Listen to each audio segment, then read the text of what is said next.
এ মাসেই নিবন্ধনের জন্য এনসিপি নির্বাচন কমিশনে যাবে জানিয়ে দলটির আহ্বায়ক নাহিদ ইসলাম বলেছেন, জনগণকে সঙ্গে নিয়ে এগিয়ে যাওয়াই তাদের মূল উদ্দেশ্য।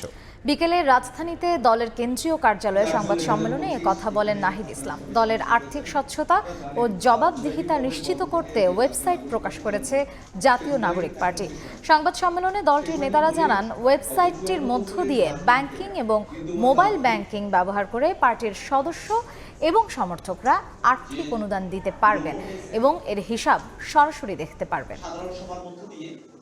আমাদের আর্থিক পরিস্থিতির বিষয়ে আমরা চূড়ান্ত সিদ্ধান্ত গ্রহণের নির্বাচন কমিশনের কাছে আমরা যখন রেজিস্ট্রেশন নিতে যাব, আমাদের এই মাসে সকল কাগজপত্র জমা হবে। যেহেতু আমাদের দল একটা এখন প্রাতিষ্ঠানিক রূপে যাচ্ছে, রেজিস্ট্রেশন আমরা আশা করি আমরা দ্রুত সময়ের মধ্যে পাবো। সামগ্রিক দেশের রাজনৈতিক সংস্কৃতি পরিবর্তন করতে হলে অন্য দলগুলোতেও এই আর্থিক স্বচ্ছতার বিষয়টি নিয়ে আসতে হবে এবং নির্বাচন কমিশনকে এটার জন্য কঠোর হইতে হবে।